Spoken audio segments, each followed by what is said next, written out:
اعوذ باللہ من الشیطان الرجیم بسم اللہ الرحمن الرحیم ربی ادخلنی مدخل صدق واخرجنی مخرج صدق وجلی من لدنک سلطانا نصیرا اللہم صلی علی محمد وعلی آلہ وصحابہ وازواجہ وبارک وسلم۔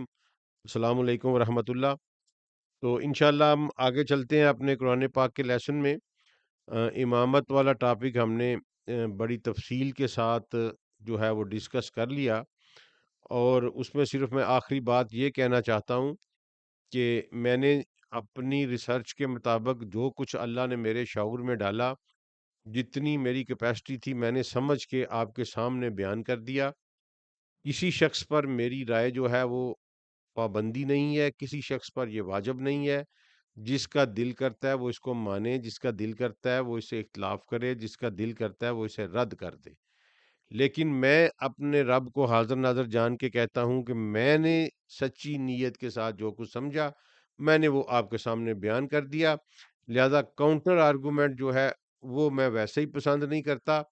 تو اس لیے جو دوست ڈیفرنٹ قسم کے میسج کر کے کاؤنٹر آرگومنٹ کی ٹرائی کر رہے ہیں، میرے پاس جتنا علم تھا اس موضوع کے اوپر، جتنے دلائل تھے، میں نے آپ کے سامنے رکھ دیے۔ تو اس سے آگے آپ کی مرضی، اللہ کی مرضی۔ تو اس سے ہم آگے چلتے ہیں آیت نمبر 125 کے اوپر۔ تو اس میں آگے پھر اسی طرح ابراہیم علیہ الصلاۃ والسلام کا بیان شروع ہو رہا ہے، کیونکہ پچھلی آیت جو امامہ والی آیت شروع ہوئی تھی وہ سیدنا ابراہیم کو امام بنانے سے ہی یہ سلسلہ پھر ہم نے شروع کیا تھا۔ تو اگلی آیت جو ہے آیت نمبر 125، وَإِذْ جَعَلْنَا الْبَيْتَ مَثَابَةً لِلنَّاسِ وَأَمْنًا، اور جب ہم نے اس گھر کو بنایا مصابتاً للناسی و امنا۔ اچھا، مصابہ مصابہ جو ہے نا جی، یہ عربی میں سمجھ لیں ایک ایسی جگہ کو کہتے ہیں جہاں کسی خاص غرض اور غایت کے لیے بار بار اکٹھا ہوا جاتا ہے۔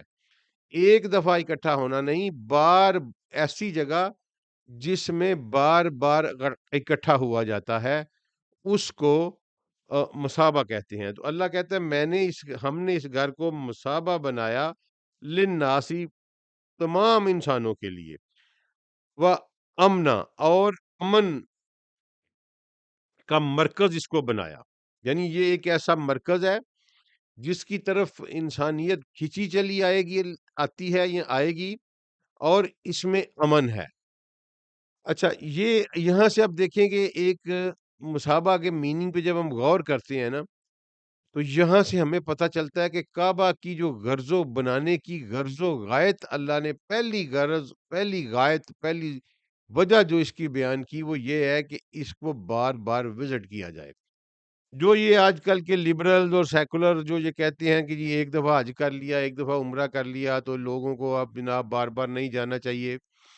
اب میں ان سے اختلاف اس وجہ سے رکھتا ہوں کہ دیکھیں، ایک دفعہ حج تو انسان کے اوپر فرض ہے، اس میں کسی قسم کی کوئی پہلو تئی نہیں ہے جس کے پاس، لیکن اس میں بھی شرط لگا دی گئی ہے استطاعت کی۔ اگر آپ افورڈ کرتے ہیں، افورڈیبلٹی، کیونکہ اسلام کا بیسک اصول ہی یہ ہے کہ لا اکراہ فی الدین، آپ دین کے کسی معاملے کو، کسی فرض کو پورا کرنے میں اگر تنگ دستی فیل کریں گے تو اللہ وہ حکم اپنا آپ سے اٹھا لیتا ہے۔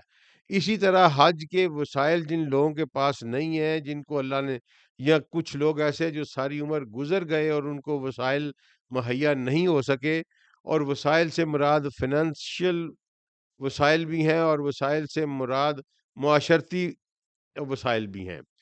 تو مثلا کوئی ایک بندہ جس کے پاس پیسہ تو ہے لیکن اس کی معاشرتی ذمہ داریاں کچھ اس طرح کی ہیں کہ وہ نہیں جا سکتا، تو اس سے بھی اللہ نے اپنا حکم اٹھا لیا۔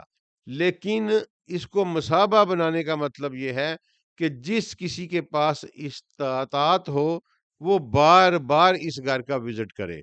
اب اس کے لیے ایک مثال دی جاتی ہے کہ رسول اللہ صلی اللہ علیہ وآلہ وسلم نے صرف ایک حج پرفارم کیا۔ جی بالکل، رسول اللہ صلی اللہ علیہ وآلہ وسلم نے صرف ایک حج پرفارم کیا، کیونکہ رسول اللہ صلی اللہ علیہ وآلہ وسلم نے جب مکہ فتح کیا 8 ہجری میں، تو اس کے بعد اپنی معاشرتی ضرورت کی وجہ سے رسول اللہ 9 ہجری میں حج پر تشریف نہیں لائے، کیونکہ کچھ معاملات ایسے تھے، غزوہ تبوک سے تازہ تازہ واپس آئے تھے اور اندرونی شورش کا خطرہ تھا، اس لیے اس معاشرتی مجبوری کی وجہ سے جناب سید العالمین صلی اللہ علیہ وآلہ وسلم حج پر تشریف نہیں لے گئے، اور پھر 10 ہجری میں ایک ہی موقع ملا حج کرنے کا، وہ حج کیا اور اللہ کریم کا پیغام آ گیا اور سرکار اس دنیا سے واپس چلے گئے۔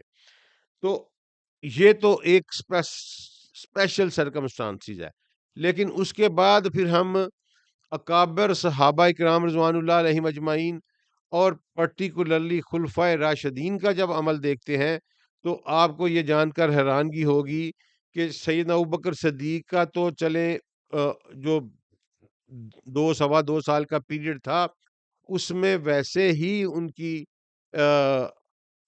مثلا مصروفیت اس طرح کی تھی، اور اتنی زیادہ شورش تھی، لا اینڈ آرڈر اتنا ڈیٹیریوریٹڈ تھا، لیکن جب سلطنت جو ہے، جو اسٹیٹ جو ہے وہ کنسالیڈیٹ ہو گئی اور سیدنا عمر بن خطاب کا دور آیا، تو جناب سیدنا عمر بن خطاب سلام اللہ علیہ جو ہیں، وہ ہر سال اپنے خلافت کے دور میں حج پر تشریف لے جایا کرتے تھے، اور بلکہ حج کے اوپر تمام گورنرز کو بھی حکم تھا کہ پوری اسلامی سلطنت کے ہر صوبے کا ہر گورنر حج کے اوپر حاضر ہو، اور انہی دنوں میں پھر جناب عمر بن خطاب جو تھے وہ حج کے دنوں کے دوران ہی وہاں کچہری کیا کرتے تھے، اور اوپن کورٹ منعقد کی جاتی تھی، اور لوگوں کو دعوت دی جاتی تھی کہ اگر ان کو اپنے اپنے علاقے کے امیر یعنی گورنر کے خلاف کسی قسم کی کوئی شکایت ہے تو وہ خلیفہ کے روبرو، امیر المومنین کے روبرو پیش کی جائے، اس کا وہیں پر ازالہ کیا جاتا تھا۔ بڑا اسٹرکٹ اور بڑا ٹرانسپیرنٹ اکاؤنٹیبلٹی کا سسٹم بھی بنایا تھا، اور ساتھ ہر سال حج پہ بھی تشریف لے جاتے تھے۔ جناب سیدنا عثمان کا بھی یہی رہا وتیرہ، اور آخری سال جو تھا شہادت والا، اس سے 1 سال پہلے کی جو تھی حج، اس میں ان کو نکسیر پھوٹ پڑی، اور پھر جو آخری سال تھا اس پہ وہ نہیں گئے اور وہ شہید کر دیے گئے، باقی وہ تمام سال تشریف لے جاتے رہے۔ پھر جناب مولا علی علیہ السلام کا دور آیا، تو مولا علی علیہ السلام آپ دیکھیں گے کہ جناب عمر بن خطاب کے دور میں بھی ہر سال حج پہ تشریف لے جاتے رہے، جناب عثمان کے دور میں بھی ہر سال تشریف لے جاتے رہے، لیکن وہ آخری جو تھا سال، اس میں مولا جب سیدنا عثمان کا محاصرہ ہوا تھا، اس میں جناب مولا علی بھی تشریف نہیں لے کے گئے، اور پھر جب ان کا دور اقتدار آیا تو اس میں تو ان کو موقع ہی نہیں دیا گیا نا، اتنا پریشر پڑ گیا، لا اینڈ آرڈر کی سچویشن خراب ہو گئی، جنگیں انیشیٹ ہو گئیں، تو وہ نہیں جا سکے۔ لیکن آپ کو یہ جان کر حیرت ہوگی کہ جناب حسین علیہ الصلوۃ والسلام کے بارے میں نے پڑھا ہے کہ انہوں نے 39 حج جو ہے وہ پرفارم کیے تھے اپنی زندگی مبارکہ میں۔ تو یہ سارا کچھ جو ہے یہ میں نے اس لیے بیان کیا ہے کہ اللہ نے کہا کہ میں نے اسے مثابتاً للناس، لوگوں کے بار بار آنے کے اکٹھا ہونے کی جگہ بنایا ہے، یعنی کعبہ کی غرض و غایت ہی یہ ہے کہ اگر آپ استطاعت رکھتے ہیں تو بار بار اس گھر میں جائیں، اس کی زیارت کو جائیں۔ اللہ نے جو وہاں گئے ہوئے ہیں وہ یہ بات سمجھیں گے، محسوس کریں گے کہ اللہ نے ایک بڑی ہی اسٹرانگ، بڑی عجیب و غریب قسم کی اٹریکشن اور کشش رکھی ہے وہاں پر، اور جو شخص ایک دفعہ ہو آتا ہے اس کی لذت شوق بڑھتی چلی جاتی ہے، 2 دفعہ جانے سے اور بڑھتی ہے، 3 دفعہ جانے سے اور بڑھتی ہے، اور یہ ملٹی پلائی ہوتا جاتا ہے۔ یہ صرف وہی لوگ جان سکتے ہیں جو اس تجربے سے گزرے ہیں، اس کو الفاظ میں بیان نہیں کیا جا سکتا۔ تو یہ جو تھا نا جی، یہ بنایا تھا اللہ نے، پہلی غرض و غایت کعبے کی بنائی، اور پھر اس کے بعد فرمایا وَاتَّخِذُوا مِن مَّقَامِ ابراہیم مصلی، اور تم لوگ، یہ حکم دیا گیا رسول اللہ صلی اللہ علیہ وسلم کی امت کو کہ مقام ابراہیم کو مصلی بنا لو۔ مصلی کس کو کہتے ہیں؟ مصلی صلاح کی والی جگہ کو مصلی کہتے ہیں۔ تو یعنی امام جب کھڑا ہو کعبہ میں نماز پڑھانے کے لیے، تو اللہ نے کیٹاگوریکل، کیونکہ اس پہ کچھ لوگوں کا خیال تھا کہ حجر اسود کے سامنے بنانا چاہیے، کچھ کا خیال تھا کہ دروازے کے سامنے مصلی ہونا چاہیے، کچھ کا خیال تھا کہ حتیم کے اندر مصلی ہونا چاہیے. تو یہ اس پہ پھر اللہ تعالیٰ نے گائیڈنس دی کہ نہیں، مقام ابراہیم کو مصلی بنا لو. اب مقام ابراہیم سے مطلب آپ یہ نہ سمجھیں کہ وہ ابراہیم کے ٹھہرنے کی جگہ ہے. مقام قدموں کو بھی کہتے ہیں. تو ایک پتھر ہے. اب اللہ اس کی حقیقت جانتا ہے. جو لوگ وہاں گئے ہیں وہاں انہوں نے زیارت بھی کی ہوگی، اور مجھے اللہ نے یہ موقع دیا کہ میں نے اسے بڑے ہی سکون سے، آرام سے، آ، ایک وقت تھا جب مجھے موقع ملا، کوئی بالکل تھوڑا سا رش تھا، تو بڑے سکون سے اس کی ایک ایک انچ کا بیٹھ کے مشاہدہ کیا. تو وہ ایک اپنی ساخت میں ایک عجیب و غریب وائٹ کلر کا مرمر کا جو ہے وہ ایک پتھر ہے، جس کے اوپر ابراہیم علیہ الصلوۃ والسلام کے قدموں کے نشان کندہ نہیں ہے. یعنی سمجھ لیں کہ وہ کندہ نہیں ہے بلکہ اس میں گھسے ہوئے ہیں، اور وہ ایسے لگتا ہے کہ جیسے پورے کا پورا پاؤں جو ہے وہ ایک بھاری بھرکم وجود ہو، اور ایک موم کا پتھر ہو جس میں آپ پاؤں رکھیں تو پورا پاؤں جو اس کے اندر دھنس جائے اور ٹخنوں تک آ جائے. تو وہ اس طرح کا ماڈل بنا ہوا ہے. بعض روایات میں یہ آتا ہے کہ یہ جبریل علیہ الصلوۃ والسلام جو تھے، یہ جنت سے یہ پتھر لے کے آئے، اور اس وقت انہیں فرمایا تھا کہ آپ اس کے اوپر کھڑے ہو جائیں. تو یہ پتھر جو تھا نا، یہ آٹومیٹک لفٹ کا جو ہے نا اس کا ڈیزائن تھا. یہ خود ہی اوپر چلا جاتا تھا جب وہ دیواریں اونچی شروع ہوتی تھیں، اور جب ابراہیم چاہتے تھے تو خود ہی یہ نیچے آ جاتا تھا. یعنی یہ سمجھ لیں کہ جیک والا یا پسٹن والا جو پتھر تھا، جو اوپر نیچے جو ہے یہ موو کرتا تھا. یہ ایک روایت میں آیا، واللہ عالم. اور بہت ساری روایات میں یہ آیا کہ جبریل اس کو جنت سے لے کے آئے تھے. اور ویسے بھی آپ یہ دیکھیں کہ دنیا کے پتھروں میں یہ خاصیت نہیں ہے کہ ایک انسان اس کے اوپر کھڑا ہو اور وہ پتھر جو پاؤں جو ہے وہ اس پتھر کے اندر دھنستا چلا جائے، اور بالکل اسی طرح فٹ پرنٹ جو ہے وہ گہرا ہو کے اتنا ہی پاؤں کٹا ہوا ہے جتنا ایک پیر ہوتا ہے، اور بالکل وہی شیپ ہے انسانی پیر کی. تو یہ بالکل ایک معجزاتی پتھر ہے. تو اللہ کریم نے کہا کہ مقام ابراہیم کو مسلح بنا لو، یعنی امام کے کھڑے ہونے کی جگہ جو ہے وہ مقام ابراہیم ہوگی. اب یہ مقام ابراہیم جب شروع میں تھا، جب رسول اللہ صلی اللہ علیہ وسلم نے مکہ فتح کیا، تو یہ بالکل ملتزم، ملتزم کہتے ہیں کعبے کے دروازے کو. تو یہ ملتزم سے تھوڑا سا آگے بالکل کعبے کی دیوار کے قریب تھا، اور کعبے اور اس کے درمیان میں تھوڑا سا فرق تھا، جس کی وجہ سے جب طواف کی بھیڑ لگتی تھی تو یہ لوگ اس سے ٹکراتے تھے، جس سے لوگ بھی زخمی ہوتے تھے، اور شاید اس کو بھی کوئی نقصان پہنچنے کا اندیشہ ہو. تو جناب عمر بن خطاب نے اپنے دور میں اس کو اٹھا کے 2-3 صفحے پیچھے کر کے وہاں نصب کر دیا. یہ سونے کے ایک گلوب میں نیچے سٹینڈ سونے کا ہے، اور اوپر یہ ایک شیشے کا ایک گلوب ہے. گلوب کے اندر جو ہے وہ مقام ابراہیم ہے. یہ کعبہ کے سین میں اسی جگہ موجود ہے جہاں جناب عمر بن خطاب نے اس کو نصب کیا تھا. اور اس کو پیچھے کرنے کا فائدہ یہ ہے کہ اب اس کے ساتھ ٹھڈا نہیں لگتا، اور لوگ جو ہیں وہ کعبے اور مقام ابراہیم کے درمیان میں بھی جو جگہ ہے وہاں بھی طواف کرتے ہیں، اور مقام ابراہیم کے پیچھے جو جگہ ہے وہاں بھی آسانی سے طواف کر لیتے ہیں. تو یہ امت کی آسانی کے لیے جناب عمر بن الخطاب نے یہ جگہ چینج کی، اور جو آج تک باقی ہے اس کو اللہ نے کہا کہ آپ اپنے مسلح بنا لیں، اپنے کھڑے ہونے کی جگہ بنا لیں. اور اس کے بعد اللہ کہتا ہے وَآحِدْنَا إِلَىٰ إِبْرَاهِيمَ وَإِسْمَاعِيلَ أَن طَهِّرَ بَيْتِيَ لِلطَّائِفِينَ وَالْعَاكِفِينَ وَرُكَّعِ السُّجُودِ. اچھا جی، وہ کہتے ہیں کہ اللہ کہتے ہیں وَآحِدْنَا إِلَىٰ إِبْرَاهِيمَ، تو ہم نے ابراہیم اور اسماعیل کے اوپر یہ ذمہ داری ڈالی، ان کی یہ ڈیوٹی لگائی. کیا ڈیوٹی لگائی؟ کہ وہ اللہ کے گھر کو صاف رکھیں. کن لوگوں کے لیے؟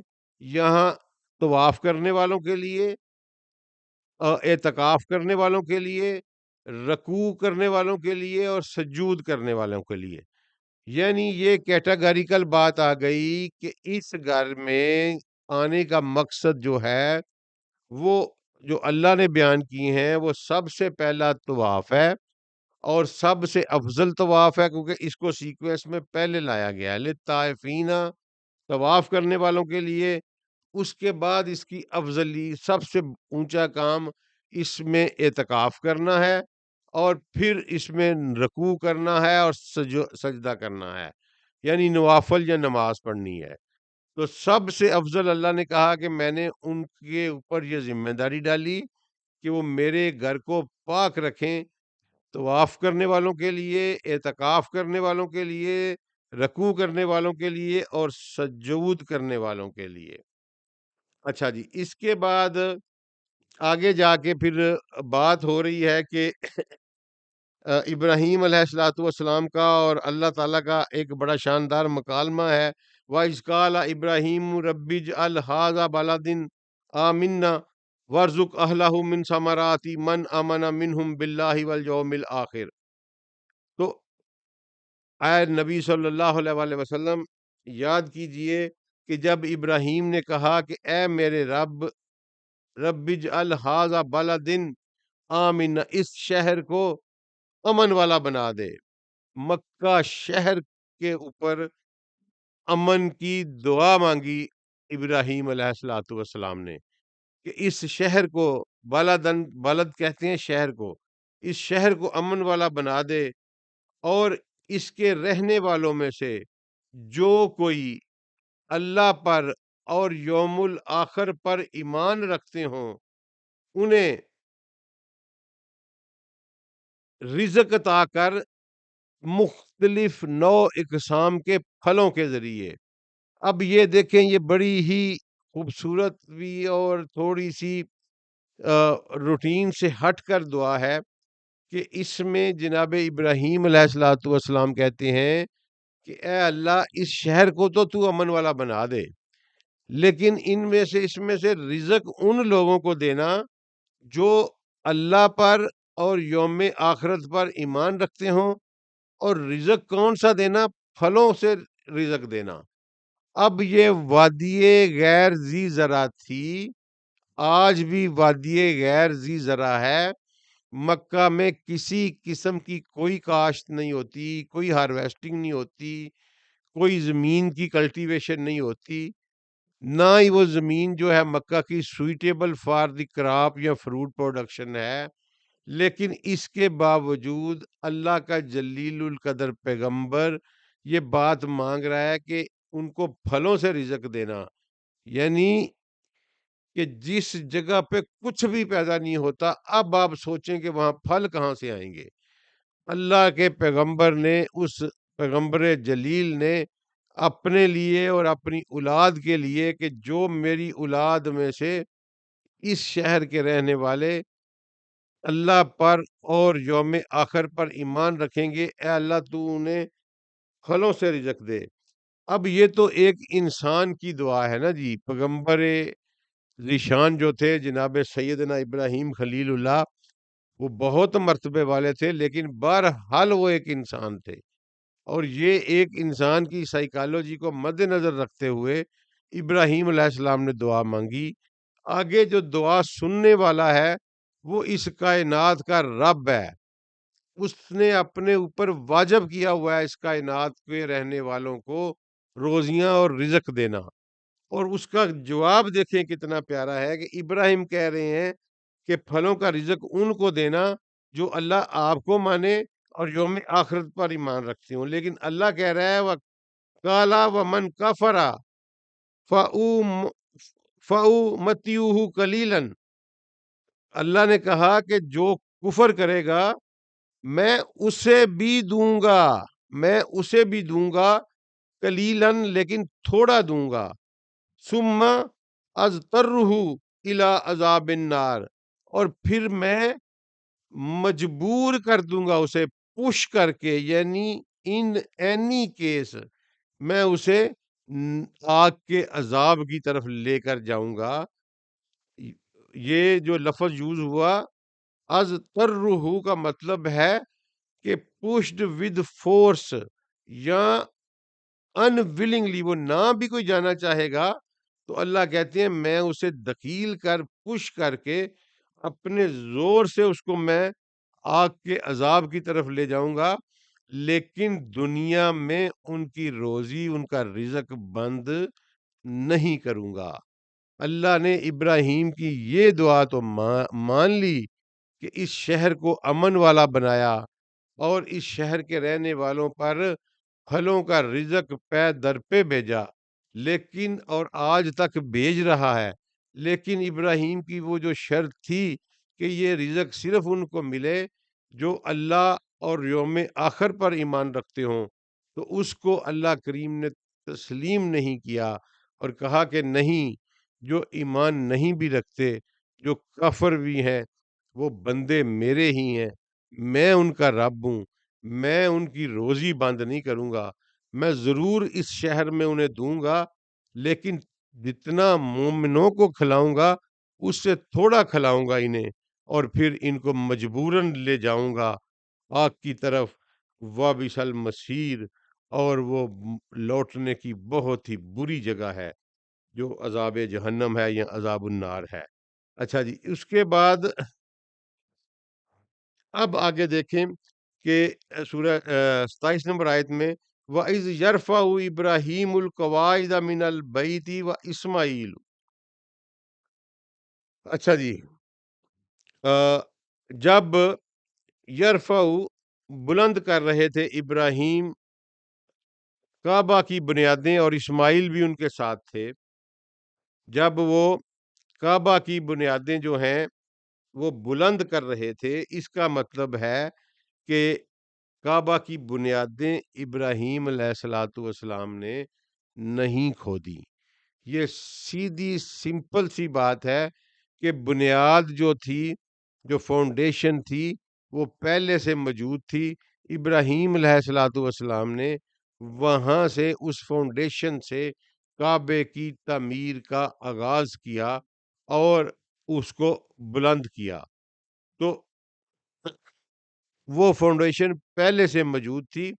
ہم ہسٹری آف خانہ کعبہ کا ایک لیکچر کریں گے، ابھی چونکہ قرآن کو آگے چلانا ہے تو میں نہیں روکتا، لیکن کسی دن موقع پا کے میں ہسٹری آف مکہ اور ہسٹری آف خانہ کعبہ کے اوپر آپ کو ڈیٹیل بات بتاؤں گا، اور پھر میں آپ کو بتاؤں گا کہ اللہ نے پھر یہ کیوں کہا تھا کہ اس کی بنیادیں اٹھا رہے تھے.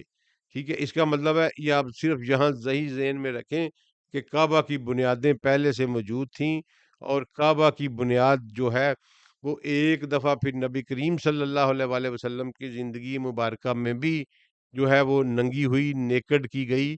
وہ زمرد سبز رنگ کا کوئی زمرد ٹائپ پتھر ہے جس سے کعبے کی بنیاد بنی ہوئی ہے. اور رسول اللہ صلی اللہ علیہ وسلم کے دور میں جب وہ کعبہ دوبارہ اٹھایا گیا تو بنیادوں تک پہنچ کر قریش رک گئے، لیکن ایک بندے نے بنیاد کو کھودنا چاہا. اس نے کدال اس سبز رنگ کے گہرے گہرے سبز رنگ کے پتھر کے اوپر ماری، تو جو ہی کدال اس کے اوپر لگی، پورا مکہ شہر جو ہے وہ ایسے ایسے کانپنا اور لرزنا شروع ہو گیا. تو قریش یہ سمجھ گئے کہ بنیاد اکھاڑنا جو ہے وہ اللہ کو منظور نہیں ہے، تو لہذا انہوں نے بھی پھر اسی بنیادوں کے اوپر دوبارہ کعبے کو اٹھایا.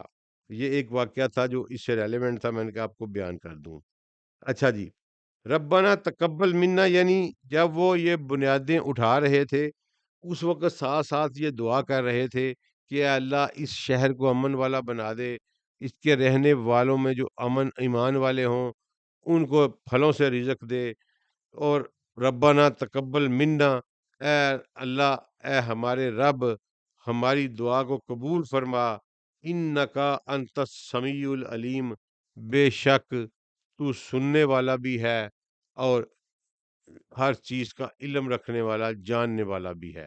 نہ تیری سماعتوں سے کوئی چیز اوجل ہے، بلکہ وہ آوازیں جو مستقبل میں پیدا ہونی ہیں یہ ایسا سمیع ہے وہ ان کو بھی جانتا ہے، اور یہ ایسا علیم ہے کہ جس کے علم سے پوشیدہ ازل سے لے کر ابد تک، اور ابد سے پھر تا عبد الآباد تک کوئی چیز جس کے علم سے پوشیدہ نہیں، اس کو علیم کہتے ہیں۔ تو انک انت السمیع العلیم، بے شک تو سمیع بھی ہے، علیم بھی ہے۔ اچھا جی، اگلی آیت میں پھر ربنا واجعلنا مسلمین لک ومن ذریتنا امۃ مسلمۃ لک وارنا مناسکنا وتب علینا انک انت التواب الرحیم۔ اچھا جی، یہ آیت آپ دیکھیں، ربنا، اے ہمارے رب، واجعلنا، ہمیں بنا، مسلمین، مسلمین، ہمیں مسلمان بنا، لکا، اپنے لیے، ومن ذریتنا، اور ہماری اولاد کو بھی، امتن، ایک امت، مسلمتن، ایک مسلم امت بنا، لکا، اپنے لیے، وآرنا، اور دکھا ہمیں، مناسکنا، ہمارے مناسک، یعنی اے اللہ ہمیں دکھا کہ ہم کس طرح تیری اس گھر میں آ کر کیسے تیری عبادت کریں، وہ مناسک جو ہیں وہ ہم کیسے پرفارم کریں، وہ کیا ایکٹ کریں، وہ آپ ہمیں دکھاؤ۔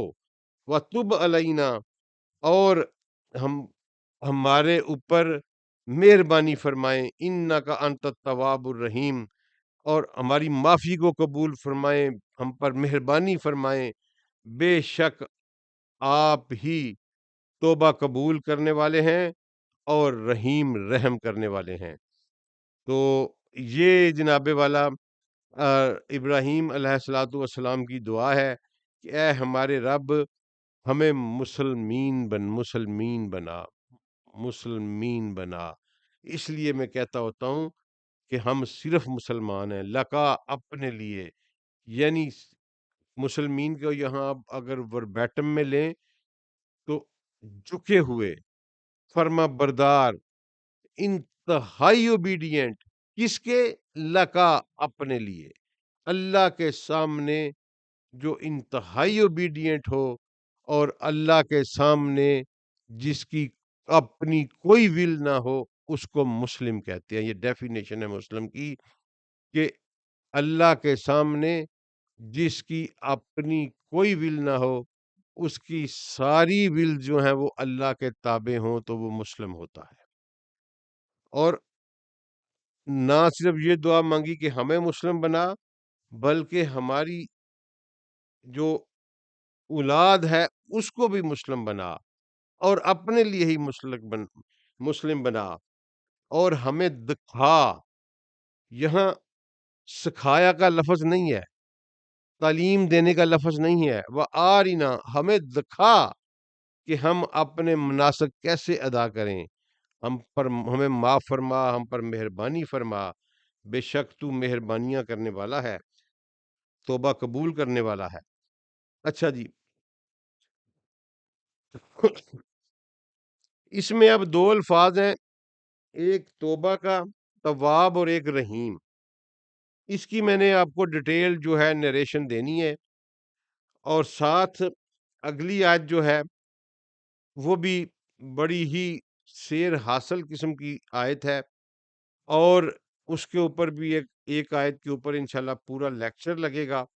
تو اب نیکسٹ کل والی ایپیسوڈ میں، یا جب بھی میں آپ کو دوں گا، تو یہ جو ہے نا جی، ایک تو یہاں سے شروع کریں گے کہ توبہ کیا ہوتی ہے، تواب کیا ہوتا ہے، اور رحیم کیا ہوتا ہے، اور دوسرا جو ہے وہ آیت سن لیجئے، ربنا وابعث فیہم رسولا منہم یتلو علیہم آیاتک ویعلمہم الکتاب والحکمت ویزکیہم انک انت العزیز الحکیم۔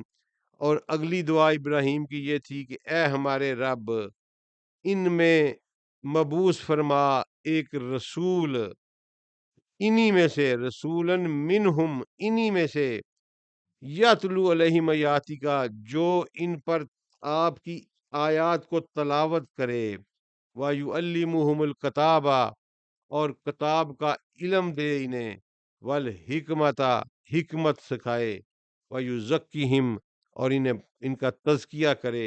اِنَّکَ انت العزیز الحکیم، بے شک آپ غالب بھی ہیں اور حکمت والے بھی ہیں.